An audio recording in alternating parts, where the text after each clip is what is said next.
padaku, sedikit pun aku tidak ingin ia lebih cepat datang kepadaku. Karena apa?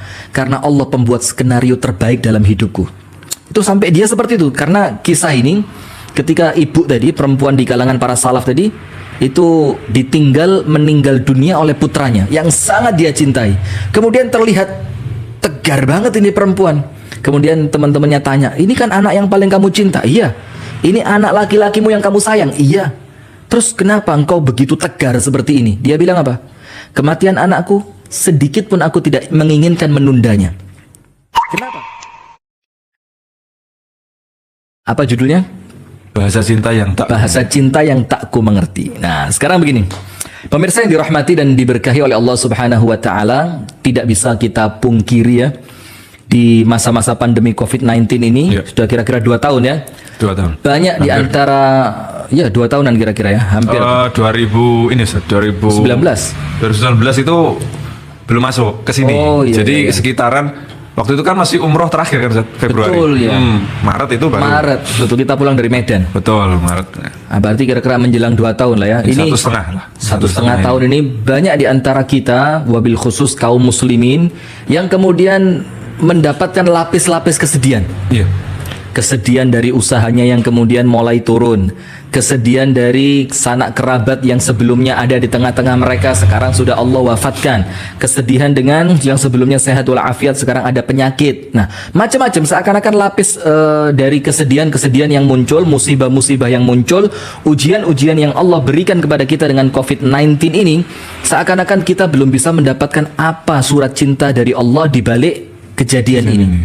Jadi kita perlu memahami bahasa cinta dari Allah ketika Allah Subhanahu wa taala menurunkan kepada kita musibah. Nah, maka pembuka begini. Ini sering kami sampaikan, tapi subhanallah saya senang ngulang-ngulang ini. Karena apa? Karena perkara yang akan kita sampaikan ini insya Allah ini salah satu yang mencairkan kesedihan hati. Jadi begini, Allah Subhanahu wa taala adalah zat yang maha pencemburu. Ini semua di antara kita sudah tahu ya, Allah cemburu banget. Dan Allah Subhanahu wa taala akan cemburu apabila kemudian Allah Subhanahu wa taala dinomor duakan. Pekerjaan nomor 1, Allah nomor 2. Keluarga nomor 1, Allah nomor 2. Karir nomor 1, Allah nomor 2. Itu maka Allah Subhanahu wa taala akan sangat cemburu. Nah, maka ketika Allah Subhanahu wa taala mulai cemburu, itu artinya ada dampak buruk yang akan Anda rasakan. Ketika Anda tidak bisa intens dengan Allah Subhanahu wa taala, maka karunia-karunia Allah yang Anda dapatkan ketika Anda dekat kepada Allah, yang sekarang Anda jauh, tentu tidak Anda dapatkan karunia itu. Nah, maka ketika Allah mulai cemburu, Allah berusaha apa? Kalau bahasa kita jawil. Bahasa Indonesianya apa? Nyolek lah ya. Nyoel, dicoel. Dijawil ya sama Allah Subhanahu wa taala dalam tanda kutip ya, tanpa kita menyamakan antara Allah dengan makhluknya, itu untuk sedikit peringatan dari Allah untuk kemudian kita kembali menomorsatukan Allah. Nah, maka saya sering cerita begini kan, ketika orang itu dikasih nikmat kaya, dia lupa sama Allah. Maka ketika dia lupa, maka kekayaan yang awalnya berupa nikmat, boleh jadi kekayaan itu menjadi azab karena kekayaannya menjadikan dia lupa kepada Allah. Maka awalnya nikmat tapi menjadi apa? Menjadi azab. Nah, tapi kemudian justru ketika dia dibikin miskin oleh Allah, dia malah menjadi betul-betul intens dengan Allah, betul-betul dekat dengan Allah, betul-betul khusyuk ketika bermunajat kepada Allah. Maka kemiskinan itu pada hakikatnya adalah kenikmatan buat dia. Kenapa?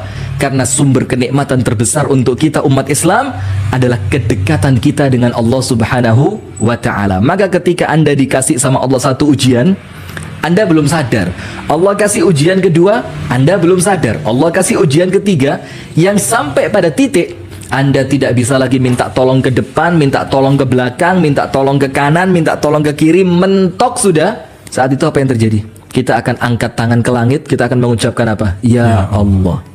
Nah, maka di situ, termasuk saya sempat ngobrol dengan Al-Akh Abu Shanum ini kan. Saya ngomong sama beliau ini sudah terlalu nikmat, hidupnya terlalu lama. Nikmatnya terlalu lama. Saya sampai ketika saya telepon beliau beberapa hari setelah ayah dan umi beliau wafat, saya telepon, ini peringatan dari Allah juga apa ya, pengingat untuk kita. Kenapa? Hidup antum nikmat terlalu lama dalam hidup bersama orang tua yang kecukupan. Mulai antum lahir orang tua sudah Masya Allah ya kan. Kemudian punya mertua yang juga Masya Allah. Kemudian kendaraannya bukan cuma 1, 3. Nah kan kendaraannya dia punya 3, itu yang roda 4 ya. Kita tidak usah ngitung yang roda 2, udah nggak kehitung. Kemudian dia punya rumah tangga yang insya Allah akan terus baik selamanya. Amin ya rabbal alamin. Punya anak-anak yang masya Allah. Nah, maka ketika semua nikmat itu telah dia rasakan, tapi Allah melihat, wah ini sholat isyaknya kok telat terus ya. Nyindir, Wah, nyindir, bener ya. nyindir. Saya tadi tunggu di masjid kan. Masih, sampai Saya sekarang ngomong sama masih Supri gini tadi. Pri, ayo komat. Oh, nanti aja Ustaz, nunggu Haji Riki. Saya bilang tinggal aja Pri, gak usah ditunggu. Loh ini belum titik, mulai tit. Haji Riki belum datang, kita komat. Saya tunggu, tit, gak datang dia, telat. Nah, maka poin-poin semacam ini yang kemudian menjadikan Allah itu cemburu. Ini ketika dikasih nikmat, kok lupa sama pemberi nikmatnya. Kita lupa dengan zat yang memberikan semua nikmat itu kepada kita. Nah, maka tiba saatnya Allah turunkan suatu ujian, yang pasti ujian itu merupakan surat cinta dari Allah untuk kita orang-orang yang beriman. Nah, Agar kembali menuju cintanya Allah. agar kembali menuju cintanya Allah, karena Allah merasa kamu akan hancur kalau lama jauh dari aku. Maka Allah kembali menarik kita datang kepada Allah dengan apapun cara yang Allah kehendaki. Monggo silahkan, yang penting terakhirnya kita kembali kepada Allah subhanahu wa ta'ala. Maka nah ini saya rasa tidak cukup sejam 2 jam, tapi kita akan kasih kisi-kisinya saja ya. Amirul Mukminin Umar ibnul Khattab radhiyallahu taala anhu itu sampai mengatakan begini, aku tidak pernah peduli apakah Allah memberikan nikmatnya kepadaku atau Allah memberikan ujiannya kepadaku. Karena apa? Di antara dua itu aku tidak tahu mana yang baik untukku. Masya. Artinya paham kan ya? Jadi kata Umar, ketika Allah memberikan nikmat, alhamdulillah. Ketika Allah memberikan ujian, alhamdulillah. Karena apa? Aku tidak tahu dari dua keadaan ini yang mana yang menjadikan aku semakin dekat kepada Allah subhanahu wa ta'ala. Nah itulah, sekarang kita akan masuk pada satu cerita pertama. Ini cerita yang akan menjelaskan kepada kita bahwa ada bahasa cinta dari Allah subhanahu wa ta'ala yang kadang tidak kita mengerti. Judul cerita ini dituliskan oleh Al-Imam Ibnul Jauzi rahimahullahu ta'ala. Bukan Ibnul Qayyim Al-Jauziyah ya, beda orang. Ini Al-Imam Ibnul Jauzi Al-Hambali rahimahullahu ta'ala. Beliau menuliskan cerita ini dengan judul apa? Al-khairatu fi makhtarahullah. Kebaikan itu terletak pada apa yang Allah pilihkan untukmu. Jadi bukan kita yang milih. Jadi ketika pilihan itu Allah yang memilihkan, maka itu pasti yang terbaik untuk kita. Apapun keadaannya. Apapun keadaannya. Bahkan ada salah seorang perempuan di kalangan para salaf mengatakan begini, apa yang telah Allah datangkan untukku, sedikit pun aku tidak menginginkan dia tertunda dariku. Dan apapun yang Allah tunda datangnya kepadaku, sedikit pun aku tidak ingin ia lebih cepat datang kepadaku. Karena apa? Karena Allah pembuat skenario terbaik dalam hidupku. Itu sampai dia seperti itu. Karena kisah ini, ketika ibu tadi, perempuan di kalangan para salaf tadi, itu meninggal dunia oleh putranya yang sangat dia cintai. Kemudian terlihat tegar banget ini perempuan. Kemudian teman-temannya tanya, ini kan anak yang paling kamu cinta? Iya. Ini anak laki-lakimu yang kamu sayang? Iya. Terus kenapa engkau begitu tegar seperti ini? Dia bilang apa? Kematian anakku, sedikit pun aku tidak menginginkan menundanya. Kenapa? Karena apabila Allah memilihkan waktunya sekarang, maka nanti apabila aku tahu hikmahnya, aku pun akan memilih kematian anakku sekarang. Jadi ya Allah, seni memahami surat cinta dan seni memahami bahasa cinta yang Allah beri kepada kita, ini perlu apa ya? Perlu ketenangan hati, perlu kedewasaan berpikir, perlu kedalaman ilmu, perlu macam-macam. Nah, maka Al-Imam Ibnul Jauzi itu bercerita dengan judul Al-khairatu fi makhtarahullah. Kebaikan itu terletak pada apa yang Allah pilihkan untuk kita. Perhatikan teman-teman, ini kisahnya seru banget. Ada seorang raja, dia memiliki seorang asisten. Jadi punya asisten pribadi lah, yang kemanapun raja pergi, ini asisten ikut bersamanya. Raja makan, dia ikut makan. Raja istirahat, dia pun beristirahat. Raja pergi keluar kota, dia pun ikut bersama raja keluar kota. Raja berburu, dia ikut berburu. Apapun yang dilakukan oleh raja, ini asisten senantiasa mendampingi raja dalam keadaan dan tempat apapun. Sudah. Setia pokoknya ya. Setia. Tapi ada satu yang menarik. Setiap terjadi kejadian apapun pada diri raja, kemudian raja tanya sama asisten pribadinya tadi, ini ada firasat apa ini? Jawabannya cuma satu, al-khairatu fi makhtarahullah. Itu yang terbaik raja, karena itu pilihannya Allah. Sudah, raja santai. Setiap ada kejadian, itu terbaik raja, karena itu pilihannya Allah. Datang kejadian lain, itu yang terbaik karena itu pilihannya Allah. Tidak jadi masalah. Suatu hari muncul masalah. Apa masalahnya? Ini raja motong buah, dia ngupas buah. Ternyata jarinya itu terpotong oleh pisau dari ketika dia mengupas buah tadi. Jarinya terputus. Kemudian mengucurkan darah yang begitu banyak. Kemudian raja bertanya kepada asistennya, ini ada pertanda apa ini? Jariku kok tiba-tiba terputus karena pisau ini. Maka asistennya bilang, al khairatu fi makhtarahullah. Tidak usah khawatir raja. Kenapa? Tanganmu putus, jarimu putus, itu yang terbaik yang Allah pilihkan untukmu. Nah, kali ini raja marah. Raja bilang, jariku putus, engkau bilang terbaik. Asistennya dengan penuh ketenangan dia bilang, itu yang terbaik yang Allah pilih untuk kamu. Marah raja. Apa yang terjadi? Ini asisten dikirimkan ke penjara. Masukkan dia ke penjara. Sudah masuk penjara sebulan, 2 bulan, 3 bulan. Sampai suatu hari datanglah jadwal raja untuk berburu. Dipersiapkan alatnya, panahnya, tombaknya, kudanya, semua lengkap. lengkap. Dan sudah berangkatlah raja untuk berburu. Maka dalam hadis itu sempat disebutkan begini, man tattaba'a sayd ghafal atau apa, saya lupa redaksinya, artinya barang siapa yang mengejar binatang buruan dia akan lalai. Lalai itu artinya dia lupa, udah Asik ya. Iya, lalai dari makannya, lalai dari waktu, lalai dari batas wilayah. Dan betul, ketika raja mengejar buruannya itu tanpa sengaja, apa yang terjadi pemirsa? Dia melewati batas dari kerajaannya, masuk pada batas suku yang suku itu menyembah api, Majusi. Dia masuk ke daerah kekuasaan orang-orang Majusi. Subhanallah, ketika itu di suku Majusi tadi, itu sedang mengadakan perayaan untuk persembahan untuk api. Maka apa persembahannya? Mereka mengatakan orang pertama yang masuk ke kampung kita tangkap untuk kita persembahkan kepada dewa kita. Dan yang pertama masuk raja.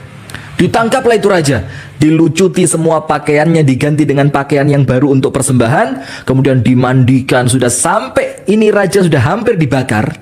Kemudian kepala sukunya orang Majusi bilang apa? Tunggu dulu, ini persembahan untuk dewa kita, maka tidak boleh cacat. Tidak ada kekurangan. Tidak boleh ada kurang sama sekali. Cek rambut bagus, jidat bagus, mata, hidung, telinga, mulut semua bagus. Turun bagus. Ketika ngecek jari di tangannya raja, ternyata jari telunjuknya terputus. Maka kepala suku bilang apa? Wah sudah, karena ini calon persembahan ini cacat, maka dia tidak layak jadi tumbal. Dia tidak layak kita berikan persembahan untuk dewa kita. Maka bagaimana? Pulangkan dia.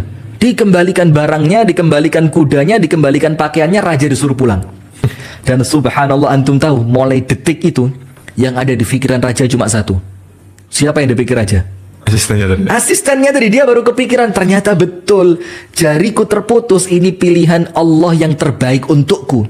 Coba jariku tidak putus, maka pasti aku sudah dibakar jadi tumbal. Maka setelah dia sampai di kerajaannya, dia langsung perintahkan apa? Keluarin itu asisten pribadi saya dari penjara. Kenapa? Sudah keluarin. Setelah asistennya keluar, raja panggil dia, diceritain apa yang terjadi. Asisten, wah top, ternyata yang betul ucapanmu. Apa itu? Yang terbaik adalah apa yang Allah pilihkan untuk kita. Terus asisten nggak tahu apa-apa. Ada apa raja? Saya berburu dan saya lalai sampai saya keluar dari batas kerajaan saya, masuk ke suku penyembah api, ditangkap untuk persembahan. Ternyata ketika dicek tanganku ada cacat, maka aku dibebaskan dan tidak jadi menjadi korban atau tumbal. Wah, langsung ini mereka rangkulan, seneng segala macam. Kemudian raja tanya, nah sekarang saya tahu, kata raja, jariku terputus, hikmahnya besar, aku tidak jadi menjadi tumbal. Sekarang saya mau tanya sama kamu saya penjara hikmahnya apa?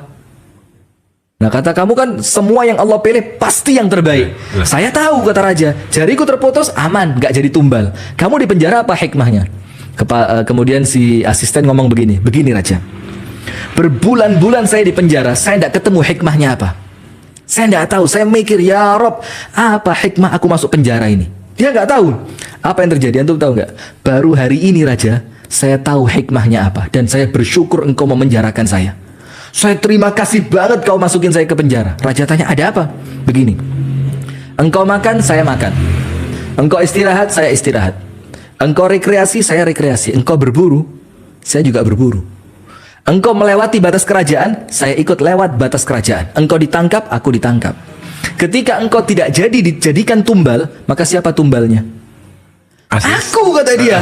Maka aku yang akan mereka bakar untuk jadi persembahan kepada dewa mereka. Maka itulah engkau memenjarakanku supaya aku tidak ikut bersamamu. Akhirnya kita berdua selamat. Masya Allah. Nah, ini kan Saling hikmahnya itu keduanya besar ya Ustaz. keduanya selamat. Meskipun kelihatannya perih ini.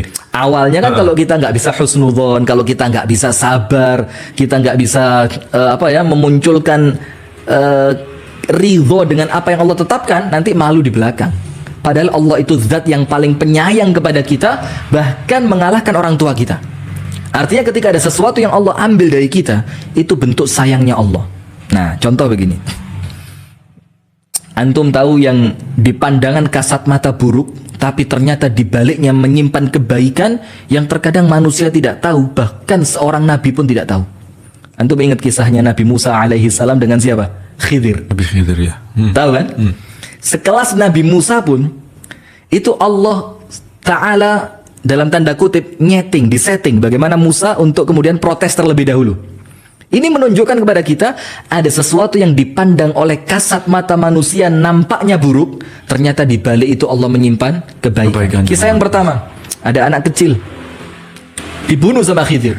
Nabi Musa protes, aqatalta nafsan zakiyatan bighairi nafs? Kenapa engkau bunuh anak kecil yang tidak berdosa ini? Khidir bilang, diam dulu Musa. Ini kan nampaknya buruk, ternyata itu surat cinta dari Allah. Yang mungkin jangankan Nabi Musa, orang tua dari anak kecil yang dibunuh oleh Khidir tadi pun mungkin dia juga nggak ngerti.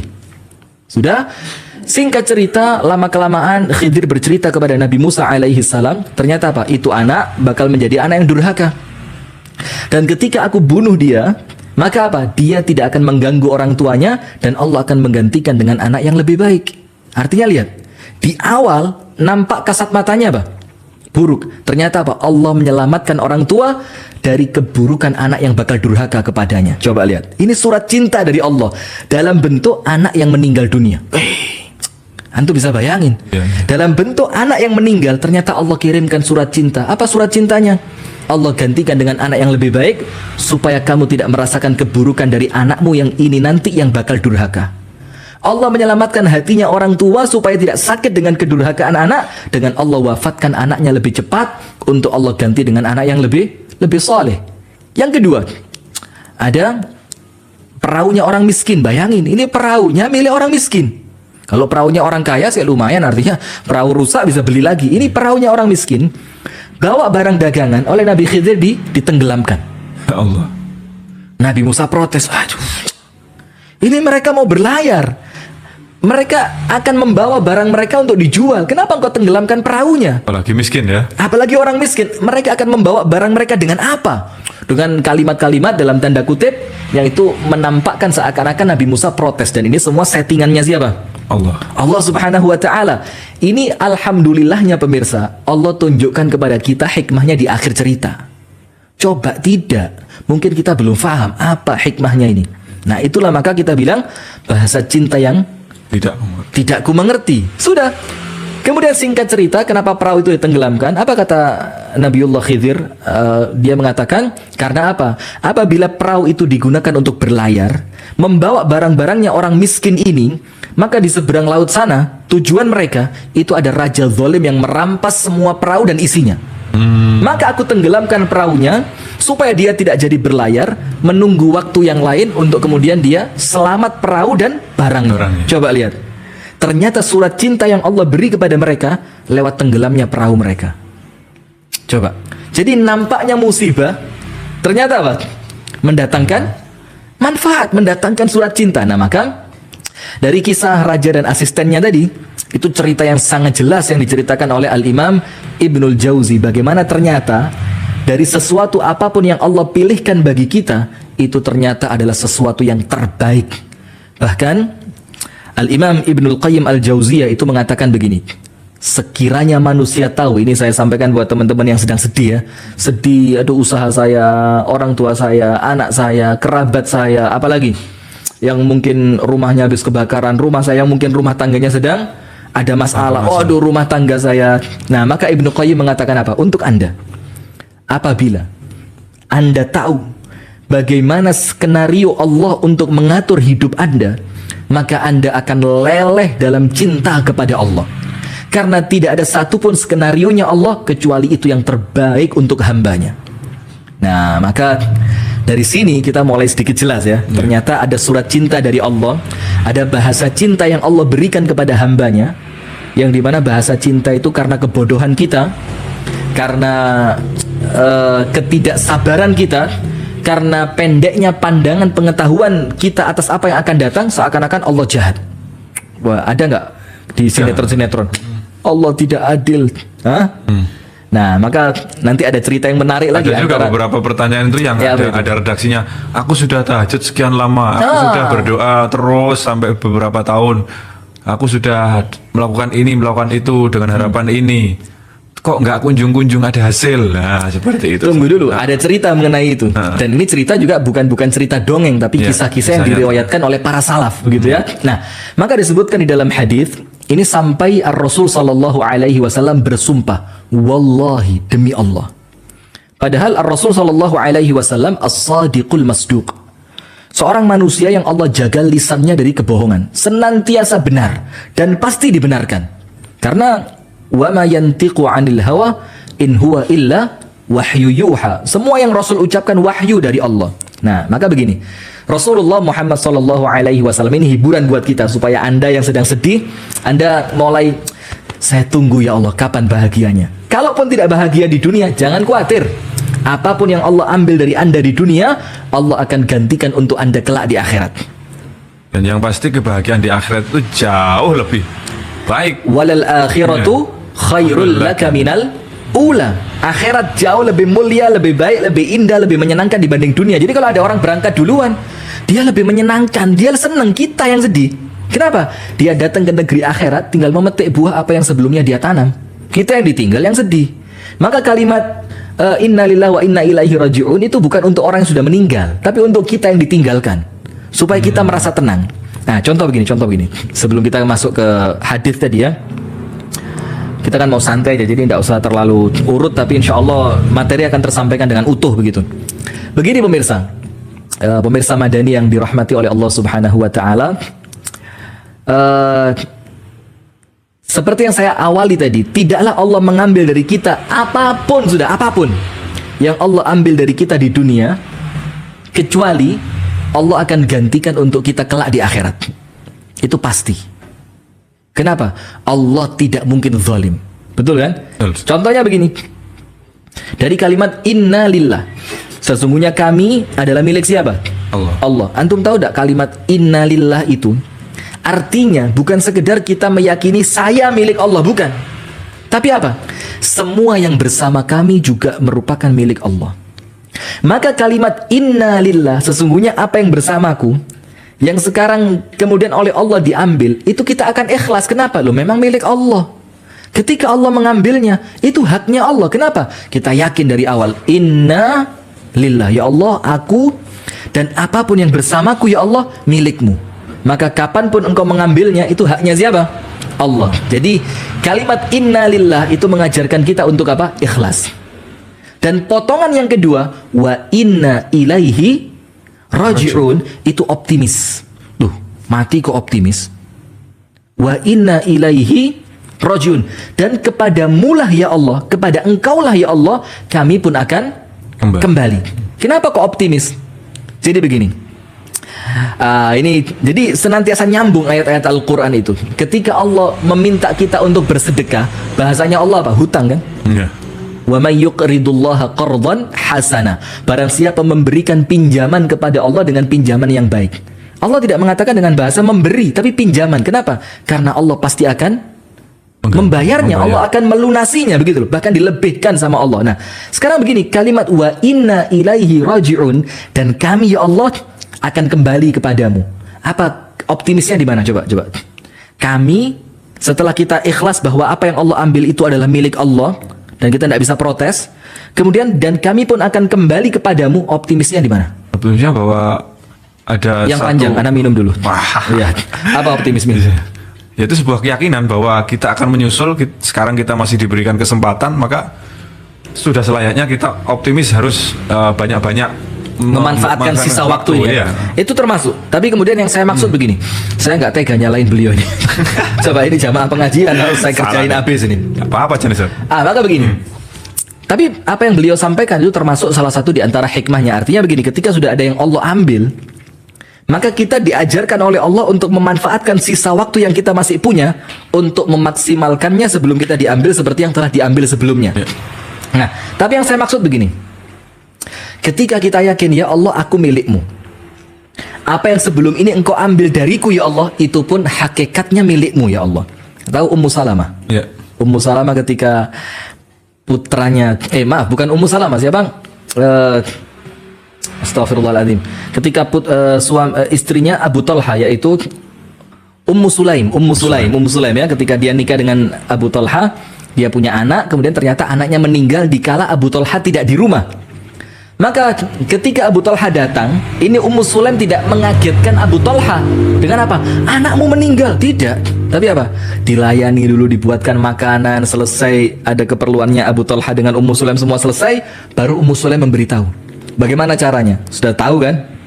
Wahai Abu Talha, ada tetangga kita dipinjemin gelang perhiasan oleh tetangganya. Ketika gelang itu diambil, ternyata dia marah. Apa kata Abu Talha? Oh, tidak boleh marah. Itu kan gelang pinjaman. Berarti kalau oleh yang memberikan pinjaman diambil, seharusnya gelang itu diapain? Dikembalikan, kan bukan milik dia, kata Abu Talha. Oh begitu, kata Ummu Sulaim. Iya. Terus Ummu Sulaim tanya, ini anak kita Abu Talha, titipan dari Allah bukan? Oh titipan. Nah sekarang sama yang nitipi anak kita diambil. Coba bayangin, kaget Abu Talha. Tapi kan caranya bagus. Jadi meyakinkan dulu bahwa ini anak yang seakan-akan milik kita, aslinya dia milik Allah, maka haknya Allah untuk mengambilnya. Nah, kemudian kalimat wa inna ilaihi rajiun, kepada Allah kami akan kembali. Optimisnya di mana? Kita yakin, dalam tanda kutip ya, seakan-akan begini, ya Allah, aku akan menagihmu ya Allah atas apa yang telah engkau ambil dariku di dunia. Jadi kalimat aku akan kembali kepada Allah, akan kepadamu pula aku kembali ya Allah, itu kalimat apa? Kalimat untuk aku akan tarik kembali ya Rabb apapun yang telah engkau ambil dariku sebelumnya. Sehingga perjumpaan dengan Allah ini sesuatu yang kita rindukan. Kenapa? Karena musibah-musibah sebelumnya duniawi itu kita akan minta bayarannya kepada Allah ketika kita meninggal. Nah itulah optimis wa inna ilaihi rajiun. Bisa difahami nggak? Jadi kepadamu ya Allah aku akan mengambil kembali apa yang telah sebelumnya engkau ambil. Nah, jadi bahasa-bahasa seperti itu yang kemudian kita perlu tahu. Ternyata ini bahasa cinta yang Allah berikan kepada kita. Nah, sekarang kita lanjutkan hadis tadi begini ya. Tunggu dulu, saya lupa menyampaikan tadi bahwa apa yang Allah ambil di dunia Allah akan ganti di mana? Di akhirat. Contohnya begini pemirsa. Anda tahu salah seorang sahabat Nabi SAW yang termasuk pamannya Nabi, yang termasuk bukan paman, misanan, sepupu. Bahasa Indonesianya sepupu ya, sepupu Nabi, yaitu Ja'far bin Abi Thalib, yang kemudian ceritanya ketika dia diserai panji perang, kemudian tangannya putus, dipegang pakai tangan kiri putus, dipegang pakai kedua lengannya. Ketika lengannya terputus, nah sudah, itu namanya Ja'far bin Abi Thalib. Dan dia radhiyallahu taala anhu adalah laki-laki yang paling mirip wajahnya dengan Rasulullah Sallallahu Alaihi Wasallam. Perawakannya sama seperti Rasulullah Muhammad Sallallahu Alaihi Wasallam, dan Rasulullah cinta sama dia. Sampai suatu hari ketika pasukan Islam itu pulang perang, yang dipimpin oleh Ja'far bin Abi Thalib radhiyallahu taala anhu, itu Rasulullah menyambut kemenangan umat Islam ini mengatakan begini, aku tidak tahu, aku ini bahagia karena kemenangan kaum muslimin atau karena selamatnya Ja'far dalam peperangan ini. Itu saking cintanya Rasul sampai membedakan antara bahagianya karena menangnya umat Islam atau karena selamatnya Ja'far. Itu Rasulullah sampai mengatakan, aku nggak tahu ini, aku bahagia karena yang mana, apakah karena umat Islam menang atau karena selamatnya si Ja'far. Nah ini ceritanya begini, ketika Rasulullah melihat Sallallahu Alaihi Wasallam Ja'far bin Abi Thalib mati syahid, meninggal syahid kan ya nggak pantas ya, karena bahasa kita sekarang banyak diprotes, dan kita ya bersyukur juga ya, karena kalau banyak yang protes artinya mulai banyak yang lihat, mulai banyak yang perhatian begitu kan. Zaman-zaman dulu banyak kata yang salah juga orang nggak protes. Begini, ketika Ja'far meninggal dalam keadaan syahid, itu Rasulullah memandang Ja'far dengan keadaan yang tidak tega. Kenapa? Tangannya habis, bukan dari sini, bukan di sini, tapi di sini. Betul-betul habis tangannya habis. dari pangkal lengannya. Keduanya, kanan dan kiri. Apa Rasulullah katakan? Innallaha, sesungguhnya Allah, abdala li Ja'farin, menggantikan untuk Ja'far ini kedua tangannya yang terputus, bijanahaini fil jannah, dengan dua sayap di surga, yatiru bihima haitsu sya, yang dia boleh terbang dengan kedua sayap itu kemanapun di dalam surga. Jadi Allah ambil tangannya di dunia, Allah gantikan dengan sayap di surga. Nah, maka tidak ada Allah menciptakan keburukan total buruk, itu tidak ada. Pasti menyimpan apa? Kebaikan. Ma khalaqta hadza batila. Tidak ada yang Allah ciptakan itu batil. Nah, sekarang saya kembali ke hadisnya tadi. Disebutkan oleh Rasul sallallahu alaihi wasallam di dalam hadis, Rasulullah mengatakan, wallahi, demi Allah, la yaqdhiyallahu li'abdihil mu'min qadha'an, tidaklah Allah menetapkan suatu qadha. Qadha itu apa? Takdir, ya, ketetapan bagi seorang hambanya yang beriman, illa kana khairan lahu, kecuali takdir itu pasti baik untuknya. Jadi tidaklah Allah menetapkan suatu ketetapan untuk seorang hamba kecuali apa? Ketetapan itu adalah yang terbaik. Yang terbaik. Dan ini hadis diriwayatkan oleh Anas ibnu Malik untuk apa? Memberikan hiburan kepada orang yang terkena musibah. Jadi ketika ada orang kena musibah, maka Anas bin Malik mengatakan begini, mau ndak aku kasih hiburan buat kamu? Satu hadis dari Rasulullah yang kamu tidak akan mendengarnya dari selainku. Jadi artinya yang dengar cuma siapa? Anas bin Malik. Sudah, maka Anas menceritakan Rasulullah SAW bersabda, tidaklah Allah menetapkan suatu takdir untuk hambanya yang beriman kecuali apa? Pasti takdir itu adalah yang terbaik untuknya. Nah, sebelum Ana diskusi dengan antum, kita kasih cerita tentang ini. Jadi ternyata ada sesuatu yang nampak kasat matanya begitu tidak baik, menyedihkan. Tapi ternyata apa? Di baliknya ada skenario cinta Allah yang setelah kita tahu kita akan menyesal kenapa sebelumnya kita marah. Waduh, ya Allah, ternyata begini. Gampangannya itulah, orang terlambat pesawat, marah-marah, istrinya dimarahin, ternyata tidak lama dapat berita pesawatnya apa? Jatuh. Nah, maka coba dia tadi tidak marah-marah, maka dia tidak akan malu. Nah, itu karena apa? Karena pendeknya apa yang kita ketahui. Nah, begini ceritanya. Ini cerita diceritakan oleh para ulama, turun-temurun begitu ya. Ada seorang wanita di zaman Nabi Dawud alaihi salam. Di zaman Nabi Dawud alaihi salam. Dan Nabi Dawud di zamannya itu seorang yang menentukan urusan, qadhi, seperti hakim. Ada orang punya masalah, Nabi Daud yang kemudian menjadi penengahnya begitu. Seorang nabi. Kemudian suatu hari ada ibu-ibu yang dia ditinggal mati oleh suaminya. Jadi seorang janda begitu ya, yang memiliki beberapa anak yatim. Kemudian pekerjaan ibu ini adalah dari kapas dia pintal untuk menjadi benang. Betul ya? Kapas dipintal ya. Dipintal menjadi benang. Dan dia melakukan itu selama 1 pekan. Jadi kapas dipintal jadi benang selama sepekan, dijual ke pasar.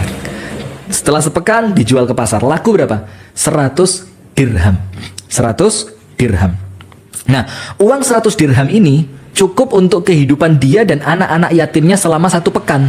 Jadi pas dijual hasil pintalan kapas yang menjadi benang tadi, dapat uang 100 dirham untuk kehidupan sepekan ke depan. Dan di waktu ini dia meminta lagi. Nanti pas uangnya habis, dijual lagi benang tadi ke pasar, dapat lagi 100 dirham. Suatu hari, posisi uangnya habis, benangnya selesai. Jadi dia tenang, tinggal jual ke pasar, dapat duit lagi, beli makanan. Itu benang dia jemur di atas atap rumahnya supaya lebih kering. Qadarullah, ada seekor burung gagak besar yang mengambil gulungan benang tadi, dan oleh burung gagak itu benangnya dibawa pergi. Menangis ibu janda ini dengan kepikiran siapa? Anak-anaknya yang masih kecil. Dibilang apa? Ya Allah, ini makanku untuk sepekan ke depan. Dalam keadaan anak-anakku yatim, aku tidak punya suami, dibawa pergi oleh burung gagak ini. Bingung dia, saya mau curhat kemana? Akhirnya dia datang kepada siapa? Nabi Dawud alaihi salam. Dia langsung begini, ya Dawud, Arabbuna adil am zalim? Ini dengan bahasa yang seakan-akan bahasa yang apa ya? Sudah sarkas banget, sudah keras sudah. Wahai Nabi Daud, Allah Tuhan kita itu adil atau zalim? Langsung gitu ya. Langsung. Nabi Daud bilang, A'udzubillah. Apa kok sampai kamu mengucapkan begini? Akhirnya perempuan itu cerita, saya ini memintal kapas menjadi benang. Kemudian saya jual ke pasar laku 100 dirham untuk makan anakku 1 pekan. Tadi ketika benang itu aku jemur, ternyata dibawa pergi oleh seekor burung. Terus anakku mau makan apa? Terus gini engkau katakan Allah itu adil. Terus perempuan lemah semacam aku, perempuan miskin sepertiku, anak-anak yatimku akan makan dari mana? Apa kata Nabi Daud? Tenang dulu, sabar, yakin sama Allah. Ketika perempuan itu duduk di sebelah Nabi Daud, tak lama datang seorang pedagang menyerahkan uang 1000 dirham. Nabi Daud, ini 1 kantong uang 1000 dirham, aku sedekahkan untukmu, berikan kepada siapapun yang kamu inginkan. Jadi dari ibu tadi hilang berapa? 100. Sekarang di depan Nabi Daud ada uang berapa? 1000. 10 kali lipat. Nabi Daud tanya, apa ceritanya uang ini? Begini Nabi Daud, kami ini pedagang kaya bersama 10 orang. Jadi 10 orang, 1 perahu 10 orang. Kami pulang dari berdagang. Wah, sukses, uang kami banyak, barang dagangan kami habis. Tapi subhanallah mendekati pantai, ternyata perahu kami lubang dan pasti akan tenggelam. Maka seorang di antara kami, tiap-tiap orang di antara kami sampai 10 orang nazar, apabila Allah menyelamatkan kita dan kapal kita tidak tenggelam dan kita selamat sampai pantai, kita akan bersedekah setiap orangnya 100 dirham. Maka 10 menjadi 1000. Ketika kami bernazar seperti itu, datang seekor burung besar. Dan burung ini melemparkan gulungan benang. Yang gulungan benang itu pas ukurannya dengan lubang di perahu kami.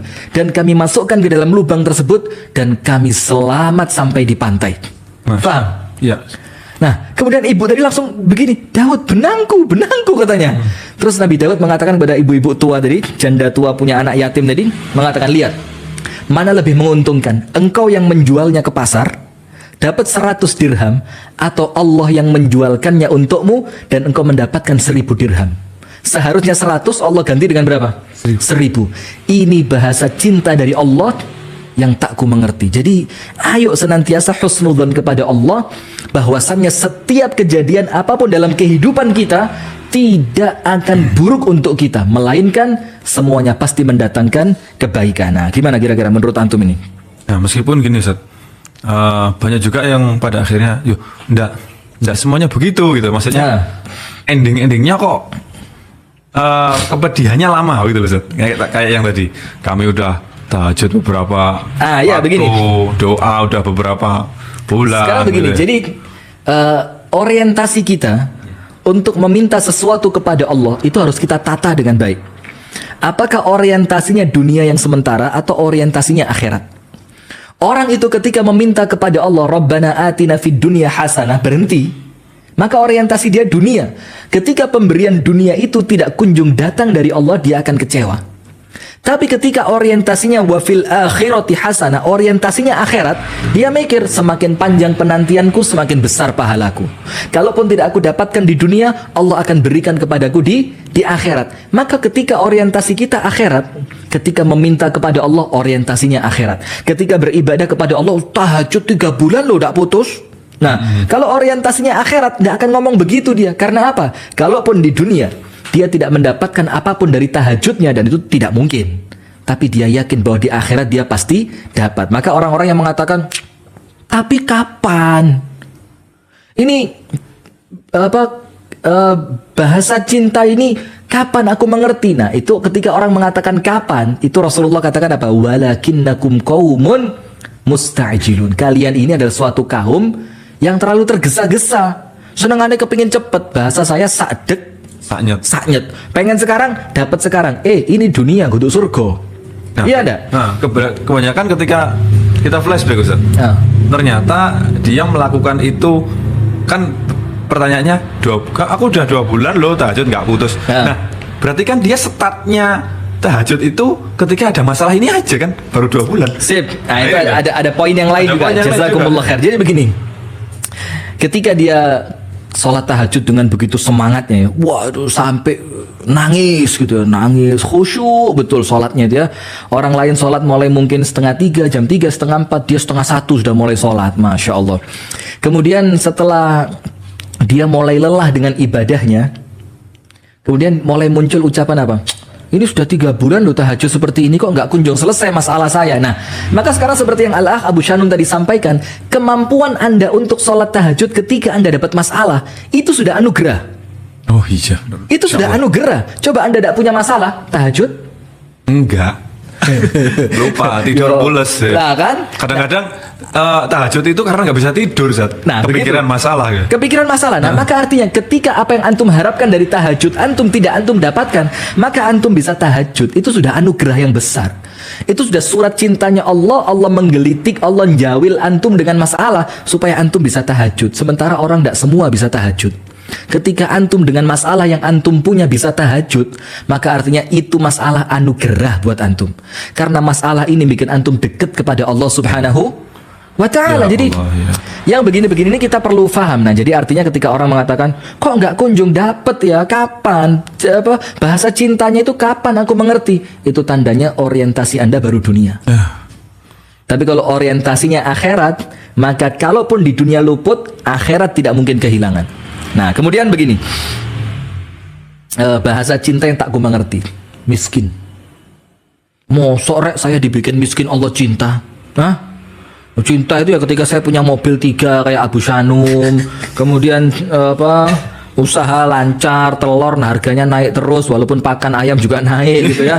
Kemudian senapan angin ini ya Masya Allah, ketika masa lockdown ini banyak orang kepingin refreshing ke hutan, senapan angin peningkatan penjualannya tinggi. Kira sodako gak tambah tinggi, bahaya ini. Maka begini, Cocok, Zat. bahasa cinta yang tak ku mengerti untuk difahami oleh orang-orang yang mungkin dengan bahasa mereka mengatakan miskin, padahal jane yo gak loh. Saya katakan sama teman-teman, kalau kamu merasa susah, coba antum lihat jari antum gerakin. Kalau antum punya jari masih bisa bergerak, ini nikmat luar biasa.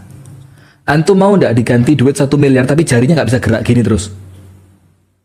Jadi ini tok lebih dari 1 miliar ini. Ini banyak, Zat. Orangnya kaya raya, terus kemudian Allah disfungsikan beberapa bagian tubuhnya karena penyakit. Iya betul. Dan sampai kami subhanallah yang ada salah satu dosen kami yang sangat berkesan waktu kami di Libya dulu, itu beliau dari Sudan dan beliau sudah meninggal dunia. Semoga Allah merahmati dan menjadikan pahala dari amalan kami kembali kepada beliau juga, amin ya rabbal alamin, yaitu Ustadz Jazuli Rehal Amin rahimahullahu taala. Ustadz Jazuli, beliau itu mengatakan begini, ad-dunya lan tu'tiyaka kulla syai'. Dunia ini tidak mungkin memberikan kepadamu 100%. Ini rumus. Jadi nggak mungkin siapapun di dunia ini, antum cari ke belahan bumi bagian manapun, tidak ada orang yang dapat 100%. Nah, seperti yang antum ceritain, ada orang kaya raya tapi organ tubuhnya disfungsi, bukan ereksi. Disfungsi, mungkin kaya raya tapi karena penyakitnya nggak boleh makan sate. Mungkin istrinya cantik tapi karena diabetes dia nggak bisa bergerak. Kaya raya, katanya stres COVID, beli obat Sabu-sabu. terlarang. Ya. Siapa itu? Adalah. Kan lucunya gini ya, Iya. tekanan pekerjaan, lo kerja apa? Ngoncek salah era iso kerja, beban kerjaan. Tahu paham maksud saya ya? Nah sudah fokus. Maka begini pemirsa, ada orang-orang itu yang menganggap dirinya miskin, padahal seharusnya semua orang itu Allah bikin kaya, tapi dengan bentuk yang berbeda, dengan kekayaan yang berbeda. Ada orang mungkin miskin harta, kaya hati. Ada orang miskin harta, kaya kesehatan. Ada orang miskin harta, kaya kebahagiaan dalam rumah tangga. Ada nggak? Ada banyak. Nah, jadi artinya Allah itu Allah zat yang adil. Bahkan keadilan itulah Allah. Maka ketika Anda dibikin miskin harta, boleh jadi kurangnya Anda dari harta Allah tutup dengan bahagianya rumah tangga. Nah, sementara yang kaya raya tadi dibilang pusing, penat, beban pekerjaan, akhirnya beli sabu-sabu. Padahal kalau hampir semua orang melihat masyarakat di negara kita ini, pengennya itu punya pengen uang jadi berlebih. Iya, pengen jadi dia. Ini loh. Enak. Dunia itu ya, Zat ya. Ternyata seperti itu. Kalau orang Jawa bilang apa? Sawang Sinawang. Sinawang, bukan sawat sinawat ya. Sawang Sinawang itu saya ngelihat Anda enak banget ya. Anda ngelihat saya enak banget ya, padahal artinya podo, sama aja kita ini. Nah, sudah punya banyak uang, bisa bikin wahana sendiri di rumah. nggak perlu keluar, wahananya di rumah. Wahana di rumah, makanan, kendaraan, punya trek sendiri, mau Wih. apa go-kart macam-macam. Lo kok penat? Penat Ini- kenapa? iya. Akhirnya mikir, kalau wahana di rumah saya kayaknya kurang seru ya, nggak ada teman main ya. Akhirnya keluar juga cari wahana yang di luar loh. Itulah manusia ini. Maka sebenarnya kalau kita ngomong tidak ada orang miskin. Semua orang itu kaya dengan bentuk kekayaan yang mungkin berbeda Benar-benar. satu dengan orang yang lain. Maka begini, ketika ada orang merasa miskin gitu, terus ini kan bahasa cinta dari Allah untuk dia. Yang kemudian terkadang orang yang Allah jadikan miskin itu masih belum ngerti ini cinta apa sih? Kalau Allah itu cinta ya saya dibikin kaya, saya mau beli sate tiap malam bisa, oh nanti stroke. Belum tentu Allah cinta tiap malam makan sate ya. Atau kalau Allah itu sayang sama saya ini dibikin jadi presiden. Oh hati-hati, presiden dihujat terus sekarang. Kemarin beli obat gak dapet, dihujat sama netizen. Tahu ya? Iya. Ada obat melipir. Kayak gitu kan namanya apa obatnya itu? Omnivir. Tanifir. Gak ada Pak gitu kan. Terus saya dapat di mana? Ya itulah Pak, kita stoknya juga udah habis lama nih Pak. Nah. Dan ada komentar bagus ya. Kalau yang nyari presiden aja nggak dapat, apalagi yang nyari rakyat. Ya Allah. Itu seakan-akan menunjukkan sama rakyat, sudah ya rakyat siap-siap ya. Ntar lagi mati semua karena saya cari aja nggak dapat, apalagi ente. Terus, fokus. Ya Allah, aduh sesuai gak ngomong ya. Jadi begini, pemirsa Madani TV dimanapun Anda berada, ketika ada seseorang dijadikan oleh Allah miskin, itu bahasa cinta yang Allah berikan kepada Anda dan Anda dituntut untuk memahaminya. Sekarang Anda silakan buka di rumah surat Asy-Syura pada ayat yang ke-27. Surat Asy-Syura pada ayat yang ke-27. Allah Subhanahu wa taala berfirman begini. A'udzubillahi minasyaitonirrajim. Walau itu artinya seandainya. Basatallahu rizqa li'ibadi. Sekiranya Allah jadikan semua manusia itu kaya raya. Semuanya seperti Al-Akh Abu Shanum ini, semuanya kaya. Walau basatallahu rizqa li'ibadi. Apa Allah katakan? La baghaw fil ardi. Maka dia akan melampaui batas di muka bumi. Dia akan seenaknya di muka bumi. Terus bagaimana ya Allah? Walakin akan tetapi aturannya Allah adalah yunazzilu biqadari ma yasha.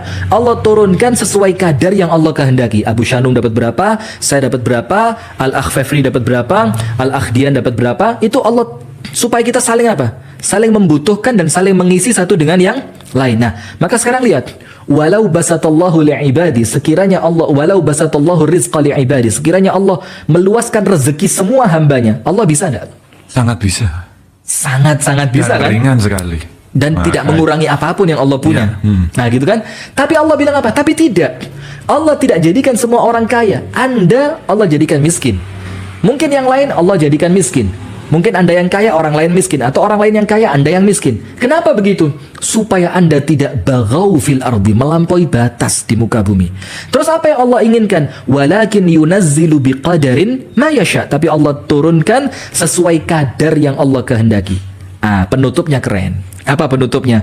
Innahu, sesungguhnya dia yaitu Allah, bi'ibadihi, kepada hamba-hambanya, khabirun basir, sangat-sangat teliti dan maha melihat. Teliti artinya apa? Allah tahu, ikhlas kakek-kakean bakal begini. Kalau saya kurangi bakal begini. Itu Allah teliti. Ini Al-Akh Abu Shanum harus dapat sekian. Istrinya harus dia, anaknya harus ini, rumahnya harus di sini. Itu Allah semua karena Allah teliti. Nah, dan Allah bilang basir, Allah melihat kita, Allah tahu kamu bakal seperti apa, nanti akan bagaimana. Artinya, ketika Allah mengirimkan bahasa cinta lewat kemiskinan, itu Allah lebih tahu bahwa Anda mungkin saat ini masih pantas miskin. Nah, hadisnya begini, sebelum kita masuk ke pertanyaan ya. Ada pertanyaan masuk? Sementara belum. Nah, belum ada itu. Komentar saja yang banyak ini. Komentar yang banyak. Silakan antum ingatkan kalau mau tanya lewat Baik, silakan pemirsa yang ingin bertanya bisa langsung tuliskan di kolom komentar YouTube ya, karena malam hari ini kita nggak interaktif. Maka silakan di kolom komentar YouTube langsung saja tulis pertanyaan apabila ada yang perlu ditanyakan. Ya, atau karena ada bahasa cinta dari Allah yang Anda belum paham gitu ya, tulis saja. Ini saya begini Ustadz, ini bahasa cinta dari Allah, arahnya kemana gitu. Tanyain aja, mudah-mudahan kita bisa jawab dengan baik. Semoga Allah mudahkan. Nah, maka begini, di dalam sebuah hadis dikatakan, Inna min ibadi. Ini hadis qudsi. Sesungguhnya kata Allah, di antara sebagian hambaku, man afqartuhu, yang aku jadikan miskin. Yang aku jadikan miskin. Lianna law aghnaitahu, karena apabila aku jadikan dia kaya, la afsadahul ghina, maka kekayaan akan merusak dia. Coba, ada di antara hamba Allah yang memang oleh Allah dibikin apa tadi? Miskin. Kenapa ya Allah engkau bikin aku miskin? Karena Allah tahu, karena kalau kamu kaya, kekayaan akan merusakmu. Berarti miskinnya kita itu surat cinta dari Allah supaya kita tidak rusak dengan kekayaan. Dan Allah juga ini Ustaz ya, memberikan contoh juga ya bagaimana ada orang-orang yang mempunyai harta berlebih itu rusak. Banyak contohnya kan. Dan kita sering ceritakan kan, Allah itu memberikan kekayaan kepada siapapun yang Allah kehendaki. Siapapun ya. Dan Allah itu memberikan kekayaan kepada orang yang Allah cinta maupun kepada orang yang Allah benci. Tapi tidaklah Allah memberikan agama kecuali kepada orang yang Allah cintai, kan begitu. Nah, maka begini, kita lanjutkan hadisnya. Wa inna min ibadi, dan ada di antara hambaku yang dia itu tidak mungkin baik kecuali dengan kekayaan. Maka oleh Allah dibikin kaya. Nah, maka artinya apapun yang saat ini Allah Subhanahu wa taala mentakdirkannya untuk kita, maka pasti itu adalah yang terbaik. Sekarang kita kasih beberapa ayat. Ini ada yang menarik sekali, silakan dibuka dalam surat An-Nur ayat 11. Nah, ini surat cinta dari Allah yang datang kepada Ibunda Aisyah radhiyallahu taala anha wa ardaha. Yang kemudian di awal munculnya kejadian ini gempar luar biasa, seakan-akan sampai Rasulullah Muhammad SAW diriwayatkan sampai 40 hari bingung nggak bisa ngomong. Artinya nggak bisa ngomong itu udah fokus dengan masalah ini. Kemudian Ibunda Aisyah tidak berani keluar rumah. Apa itu? Hadithul ifk, yaitu tuduhan yang disampaikan oleh orang-orang yang tidak suka kepada Ibunda Aisyah, bahwasannya Ibunda Aisyah melakukan perbuatan keji katanya. Kan begitu. Hadithul ifk, ketika Ibunda Aisyah dituduh, na'udzubillah, dituduh melakukan zina. Itu kan tamparan keras untuk siapa? Untuk rumah tangga Rasulullah. Yeah. Bukan cuma untuk Ibunda Aisyah radhiyallahu taala anha, bukan hanya untuk Rasulullah Muhammad SAW, tapi untuk keluarga besar mereka dan untuk agama Islam. Istri seorang nabi, putrinya Abu Bakar, seorang wanita yang Allah pilihkan untuk mendampingi nabinya, dituduh berbuat zina. Ternyata apa? Lihat ayatnya, Anda buka di rumah, kemudian ceritanya belum tentu sama, tapi arahnya pasti sama. Jadi apa yang Anda alami belum tentu sama seperti Ibunda Aisyah. Tapi kemudian arah kemana cerita ini akan endingnya kemana, itu insya Allah pasti sama, yaitu kebaikan yang Allah harapkan untuk Anda dapatkan. Nah begini, innal ladzina ja'u bil ifki usbatum minkum, sesungguhnya orang-orang yang mendatangkan berita dusta. Usbatum minkum itu mereka keluarga kalian juga, karena ternyata kan ada Mistah juga, yang itu merupakan misanannya Abu Bakar, sepupunya Abu Bakar gitu ya. Orang-orang yang mendatangkan berita dusta, fitnahan terhadapmu, itu adalah orang-orang dari kalian juga. La tahsabuhu syarral lakum, ini kasih garis bawah, jangan kau kira itu buruk untukmu, Allah bilang. Bal huwa khairul lakum, bahkan datangnya fitnahan kepada rumah tanggamu itu ternyata yang terbaik yang Allah pilihkan untukmu. Ayatnya begitu. Orang-orang yang menuduhmu berzina, keluargamu juga. Dan jangan engkau kira itu buruk bagimu, bahkan itu mendatangkan apa? Kebaikan yang besar untukmu. Nah, kemudian para ulama tafsir menjelaskan apa sih baiknya. Kok Ibunda Aisyah dituduh berzina, keluarga Rasulullah SAW seakan-akan dihancurkan kehormatannya. Kemudian kok sampai Rasulullah tidak bisa berpikir selama 40 malam, Ibunda Aisyah tidak berani keluar rumah, kok dibilang baik? Ternyata apa? Para ulama tafsir mengatakan ini ayat yang menunjukkan pembelaan Allah secara langsung kepada Ibunda Aisyah. Jadi seakan-akan ketika manusia tidak ada yang membela langsung siapa? Allah. Allah, itulah yang diucapkan oleh Al-Imam Asy-Syafi'i. Beliau mengatakan ketika engkau ada masalah dan ternyata semua teman-temanmu yang selama ini ada semuanya menghilang, pas kita ada masalah teman-teman kita menghilang, apa kata Imam Syafi'i? Yakinlah saat itu Allah sendiri yang ingin menyelesaikan masalahmu tanpa bantuan siapapun. Kan Masya Allah. seperti ini.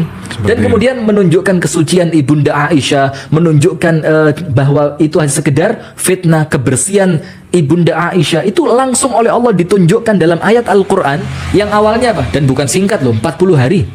40 hari. Rasulullah tidak berani, Rasulullah tidak sampai banyak berbicara dengan sahabatnya. Ibunda Aisyah tidak pernah keluar. Allah bilang, bal huwa khairul lakum, fitnahan itu baik untukmu. Karena apa? Allah ingin menunjukkan bagaimana aku yang akan langsung membela.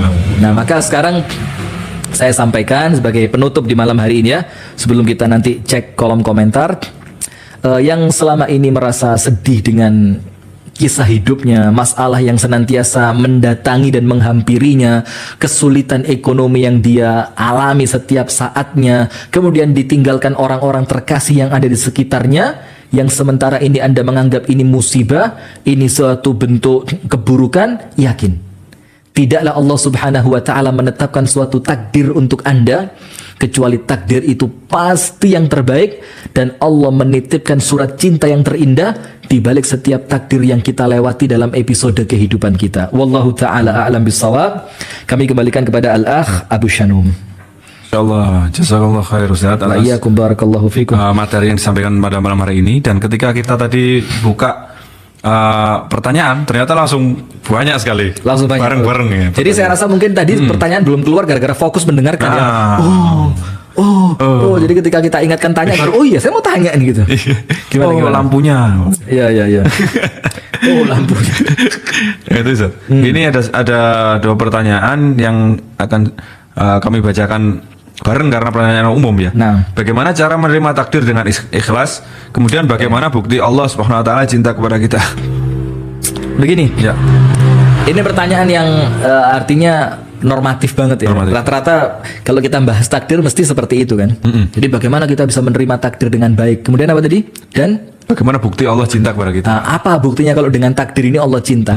Jadi minimal dua kisah yang saya ceritakan di awal tadi. Kisah seorang raja dengan asisten Asistennya. pribadi yang ketika jarinya terputus ternyata dia malah selamat karena jarinya yang putus.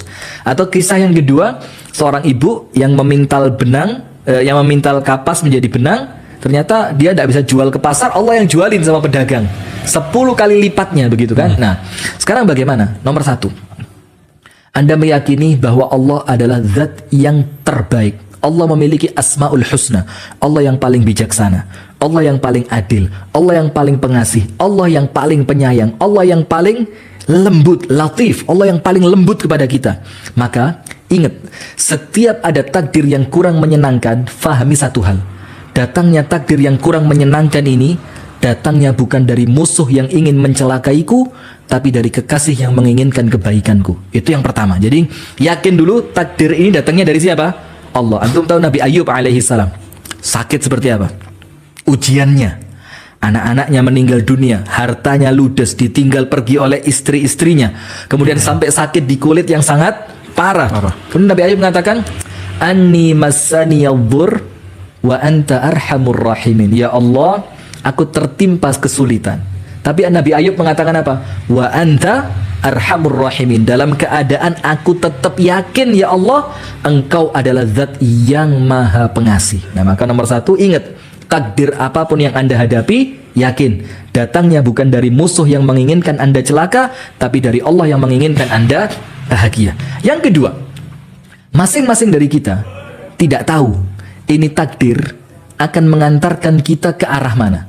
Semuanya nggak tahu kan? Sekarang kita ditakdirkan sakit, kita nggak tahu takdir sakit ini akan mengantarkan kita kemana. Maka ketika Anda tidak tahu, Anda di situ dituntut untuk husnudzon, bahwa takdir yang aku rasakan saat ini akan mengantarkanku pada kebaikan. Nah, tak kasih cerita. Ini yo jawab, yo cerita untuk melengkapi materi juga ya. Begini. Ini jangan ditanya di mana siapa ya. Ini cerita kita bikin narasinya seperti ini agar lebih dalam apa yang kita fahami di malam hari ini. Ada seorang laki-laki sakit parah.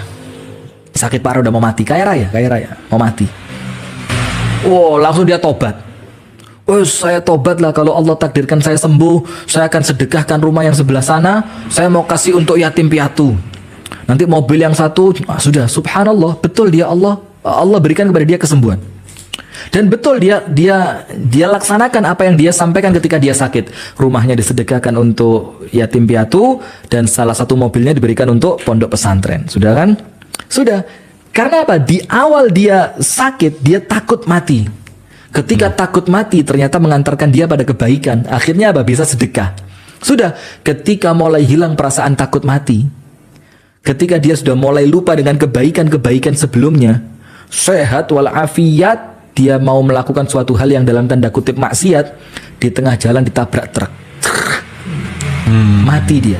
Sekarang saya mau tanya sama antum, dia mati ketika sakit yang dalam membawa kebaikan tadi, atau ternyata selamat dari penyakit yang pertama kemudian mati ditabrak truk yang kedua dalam niatan buruk? Kira-kira kalau ngerti takdirnya bakal kemana, milih mati yang pertama atau yang kedua? Yang pertama. Kalau kita ngerti takdir kita akan pilih mati yang pertama. Kenapa? Kondisi baik, kondisi takut mati, kondisi husnudzon kepada Allah dalam niatan bersedekah, ya kan? Nah, tapi karena kita tidak tahu takdir kita, kalau di sini tidak mati ternyata bakal mati buruk. Akhirnya kita kepingin panjang umur. Coba kita tahu kalau panjang umur bakal rusak, kita minta gak usah panjang umur ya Allah, mati di sini aja, kalau gitu. Iya. Nah, maka harus husnudzon kepada Allah. Dan yang ketiga, kita yakin setiap takdir yang Allah kasih untuk kita, itu takdir tidak mungkin membawa keburukan dunia dan keburukan akhirat. Boleh jadi antum merasakan keburukan di dunia dengan takdir itu, tapi pasti di akhiratnya baik. Atau sebaliknya, sesuatu yang antum anggap baik dari takdir di dunia, ternyata nanti mendatangkan keburukan di akhirat. Maka takdir apapun yang antum rasakan, kalau di dunia nampaknya buruk, maka pasti akan mendatangkan kebaikan di akhirat. Wallahu a'lam bishawab. Kalau buktinya tadi ya, buktinya 2 cerita tadi ya. Iya. Dan untuk saya mau cerita lagi. Ini bukti bahwa takdir Allah yang terbaik. Baru-baru ini kita alami. Ingat nggak? Ketika umi saya mau ke Jakarta, kakak saya nikah, kan kita kan pernah cerita ya. Bawa 2 mobil. Yang satu mobil putih, yang satu mobil SDO hitam. Ya kan? Mobil putih milik orang tua kami. Bannya yang depan tipis, yang belakang masih bagus. Sementara ban itu kan yang penting depan. Maka saya ngomong ke kakak saya, tolong mobil putih bannya dipindah, yang belakang taruh depan, taruh belakang. Subhanallah, kakak saya nggak ngeh. Ternyata yang dipindah bukan bannya mobil putih, tapi mobil hitam, mobilnya SDO. Saya bingung, dia ini ban sama kok suruh pindah. Ya udahlah, nurut aja lah, dipindah ban itu. Sudah. Sampai ketika perjalanan dimulai kira-kira 8:30 malam, telepon ke kita kan. Mobil hitam bannya meletus. La ilaha illallah. Keadaan umi kita dalam situ. Ya apa keadaan? Oh enggak apa-apa, sudah aman. Ternyata yang meletus ban belakang sebelah kiri. Sudah, kita tidak tahu apa-apa sudah. Pokok kita masih belum tahu kalau mobil putih salah apa, yang diputer salah mobil gitu ya. Setelah mereka pulang, saya lihat mobil putih. Loh, mobil putih kok bannya nggak dibalik? Tetap yang depan tipis, yang belakang tebel. Saya tanya kakak saya, ini ente balik mobil yang mana? Mobil hitam. La ilaha illallah, buat apa hitam dibalik? Saya bilang. Ternyata kita baru tahu mobil hitam itu ban depannya itu lubang, ya kan? Dan ketika itu tidak dibalik ke belakang, maka dia akan tetap di depan, dan ban depan yang meledak itu mobil sudah oleng luar biasa. Karena kakak saya salah paham, yang diganti seharusnya mobil hitam, mobil putih diganti mobil hitam, dibalik, ternyata yang meledak mobil hitam, yang seharusnya di depan pindah ke belakang, akhirnya aman. Itu kan bukti bahwa takdir Allah itu terbaik kan? Bahkan berawal dari salah paham ya? Berawal dari salah paham. Dan saya sempat marah, ya apa sih dikandani kok gak iso, tak warna mobil putih kok diganti mobil hitam. Tapi akhirnya apa? Kita baru sadar ya. Selamat akhirnya, alhamdulillah. Jadi begitu. Ini Ustaz, ada pertanyaan lagi. Nah, ini juga mungkin banyak juga mewakili ini ya. Ustaz, apakah suami atau istri berselingkuh dan menikahi selingkuhannya itu adalah bahasa cintanya Allah untuk saya sebagai... Begini. Bedakan sebelum dan setelah kejadian. Bedakan kejadian perselingkuhan, sebelum terjadinya perselingkuhan dan setelah terjadinya perselingkuhan. Itu yang harus kita pahami. Ketika perselingkuhan belum terjadi, jangan nganggap perselingkuhan itu anugerah. Itu musibah dan itu aib besar. Ketika dia belum terjadi, hindari semaksimal mungkin yang kita mampu. Tapi ketika itu telah terjadi, na'udzubillah, nas'alullah as-salam wal afiyah, di rumah tangga kita, maka cara berpikirnya berbeda. Bagaimana saya menyikapi takdir ini dengan sebaik-baiknya. Untuk yang selingkuh, itu azab bagi mereka. Itu musibah bagi mereka. Tapi untuk Anda yang merasakan dampak perselingkuhan suami, boleh jadi itu tanda cintanya Allah kepada Anda. Ciri-cirinya apa? Salah satu buktinya apa? Mungkin setelah itu Anda lebih fokus kepada Allah. Anda tidak terlalu bergantung kepada suami, karena Allah tampakkan itu suami yang kamu selama ini seperti itu dengan dia, ternyata dia juga selingkuh. Akhirnya kita merasa apa? Oh, ternyata tidak ada tempatku untuk bergantung kecuali Allah. Jadi Anda lebih intens dengan Allah. Nah, maka kalau memang itu belum terjadi, na'udzubillah, jangan sampai. Tapi setelah terjadi, yakini pasti itu mendatangkan kebaikan ketika Anda mampu husnudzon, sabar tentunya. Sebelumnya apa? Tobat, istighfar, muhasabah. Wallahu taala a'lam bissawab. Ini satu pertanyaan lagi, bagaimana ketika diuji sakit sering menyalahkan diri sendiri? Mungkin saya yang kurang bersyukur atas nikmat yang selama ini. Bagaimana sikap yang benar, Ustaz? Nah, bagus. Jadi bagaimana ketika diuji sakit menyalahkan diri sendiri? Itu yang betul. Kenapa? Karena setiap keburukan tidak boleh kita sandarkan kepada Allah. Setiap keburukan tidak boleh kita sandarkan kepada Allah. Maka ketika ada takdir buruk yang sekarang ini datang kepada kita, maka kita harus muhasabah. Sebelumnya apa? Karena tidak mungkin takdir buruk ini datang kalau sebelumnya kita berjalan di rel yang benar. Maka ketika takdir buruk itu datang, misalkan contohnya sakit tadi ya, maka ayo muhasabah. Oh, mungkin saya kurang olahraga. Oh, mungkin saya makan terlalu banyak. Oh, mungkin saya tidur terlalu larut malam. Oh, mungkin saya itu benar. Tapi ingat, menyalahkan diri sendiri bukan untuk kemudian tenggelam dalam kesalahan, tapi untuk muhasabah dan kemudian memperbaiki kesalahan itu agar supaya takdir ini tidak terulang untuk yang kedua kalinya. Wallahu taala a'lam bissawab. Ustaz, ini pertanyaan silakan. Sampai panjang sekali. Apa itu? Kita maksudnya sampai banyak sekali. Baca. Nah, apakah kita batasi ini, Ustaz, sampai berapa menit lagi? Ya, waktu karena kita sangat banyak sekali. sudah sepertinya, tapi nggak apa-apa. Ini mungkin pertanyaan itu. Silakan. Baik. Bentar. Mengenai lemahnya iman dalam hal beribadah, padahal kita masih diberikan usia. Bisa saja Allah mencabut nyawa. Apakah itu bukti tanda cinta Allah kita masih diberikan usia? Coba lagi. Ketika jadi ini sedang mengalami lemahnya iman dalam beribadah, padahal masih diberikan usia. Umur. Apakah itu bukti tanda cinta Allah kita masih diberikan usia? Begini hadirin. Jadi salah satu nikmat yang terbesar yang Allah beri kepada kita itu nikmat umur. Sampai kemudian Al-Imam Al-Hafidh Ibnu Katsir itu mengatakan apa? Al-umru ra'su malil insan. Umur itu modal terbesar yang dimiliki manusia. Karena selama Anda masih punya umur, Anda masih bisa tobat. Selama Anda masih punya umur, Anda masih bisa menambah amal kebaikan. Kalau sudah tidak punya umur, tidak bisa. Nah, maka ketika Anda sedang lemah iman, kemudian Anda menganggap, ya Allah, mumpung masih punya umur ini, ya Allah, saya mau ikhtiar terbaik, saya mau ibadah, saya mau tobat, saya mau sholat, saya mau zikir, saya mau ngaji.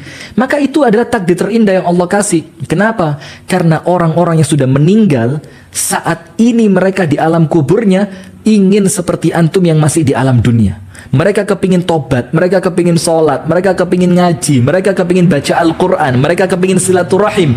Maka ketika itu yang mereka inginkan, dan mereka tidak lagi mampu melakukannya, dan antum masih berada di atas dunia ini, maka itulah yang harus antum lakukan. Tobat, sholat, istighfar, ngaji, silaturahim. Nah, maka ada kisah dari Al-Imam Al-Hasan Al-Basri. Jadi Imam Hasan Basri itu lewat kuburan bersama murid-muridnya. Kemudian Imam Hasan Basri tanya, wahai murid-muridku, apakah penghuni kubur ini bisa keluar? Murid-muridnya bilang, oh, nggak mungkin bisa keluar. Nggak mungkin bisa kembali ke dunia. Terus Imam Hasan Basri tanya, berarti kalau mereka bisa keluar, karena nggak bisa, apa yang mereka lakukan? Muridnya bilang apa? Tobat, sholat, istighfar, melakukan kebaikan. Imam Hasan Basri bilang, itu keinginan mereka, tobat, sholat, istighfar, kebaikan. Iya, mereka bisa lakukan? Tidak. Kenapa? Karena mereka sudah di alam kubur. Terus Imam Hasan Basri bilang apa?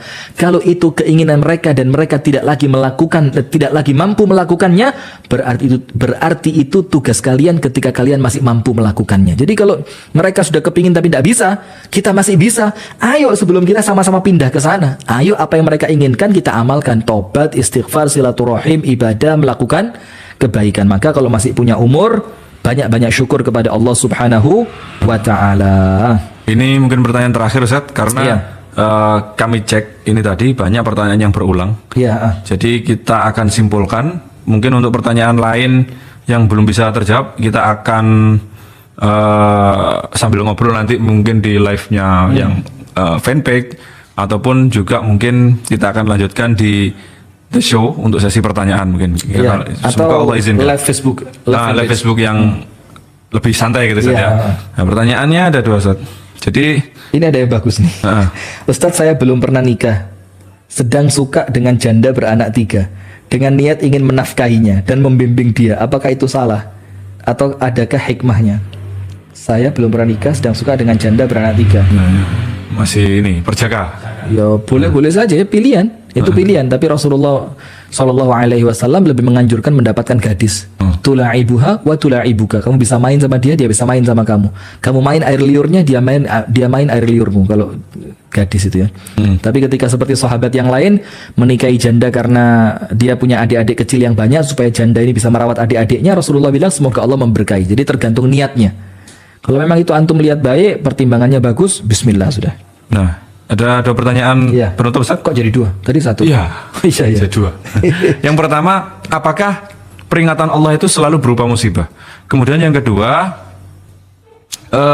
kok masih sulit rasanya Ustaz menerima kenyataan ada kesedihan berupa sakit yang terus menerus, kemudian kemiskinan atau finansial yang kurang terus menerus, kok rasanya sangat sulit. Nah, ini bagaimana cara bisa menerima? Nah, ini pertanyaan pertama tadi apa? Pertanyaan pertama, kok lupa ya? Iya, bagaimana? Apakah peringatan selalu berupa? Oh ya, begini, apakah peringatan selalu berupa musibah? Jadi begini, musibah yang datang itu kemungkinannya 2, ujian atau peringatan. Jadi jangan dibalik pertanyaannya, apakah peringatan senantiasa berupa musibah? Ya rata-rata iya. Pasti Allah mengingatkan dengan sesuatu yang tidak menyenangkan. Mana mungkin mengingatkan dengan sesuatu yang menyenangkan kan? Karena sesuatu yang menyenangkan boleh jadi malah melalaikan. Nah, tapi begini, musibah itu yang datang kepada kita kemungkinannya 2. Musibahnya itu kemungkinannya 2. Bisa berarti musibah itu adalah peringatan dari Allah. Kapan dia peringatan? Ketika kita mulai lalai, ketika kita mulai lupa kepada Allah. Dan bisa menjadi ujian dari Allah. Kapan itu berupa ujian? Kalau ibadah-ibadah kita baik, sholat kita baik, sedekah kita baik, silaturahim kita baik, tetap kena musibah, maka musibah itu berupa ujian dari Allah Subhanahu wa taala. Kemudian bagaimana caranya untuk husnudzon, karena sakitnya sudah terlalu lama, kemudian miskinnya terlalu lama. Nah, maka ingat begini. Maka ingat, satu kunci untuk memahami takdir. Apa itu? Wallahu ya'lamu wa antum la ta'lamun. Allah yang tahu dalam keadaan engkau tidak tahu. Nah, maka ketika sakit Anda panjang, sampai saya pernah ngomong begini. Ingat gak saya pengajian di Al-Ma'un atau di Nurul Huda? Saya ngomong begini.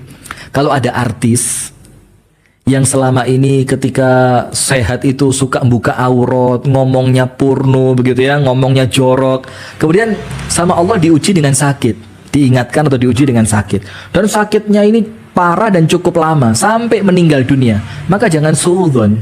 Boleh jadi sakitnya dia yang parah dan lama ini adalah karena Allah sayang kepada dia, maka sakitnya dibikin lama. Kenapa? Kalau sakitnya sebentar, dosa yang terhapus cuma sedikit. Tapi ketika sakitnya lama, dosa yang terhapus semakin banyak. Bahkan sampai dia meninggal dunia, maka insya Allah ketika dia meninggal, itu penyakitnya selesai dan dosanya juga selesai. Nah, sama seperti kemiskinan. Kok miskinnya lama? Ya sama seperti tadi. Karena kalau Anda dibikin kaya, belum tentu Anda baik. Maka sama Allah dibikin miskinnya lama. Tapi ingat, orientasi kita bukan dunia tapi akhirat. Apalah artinya miskin dunia tapi bahagia akhirat? Daripada di dunia mengejar kekayaan, ujung-ujungnya main sabu-sabu. Ke sana ya. Balik ke sana. Wallahu a'lam bishawab. Ya, kira-kira begitu ya.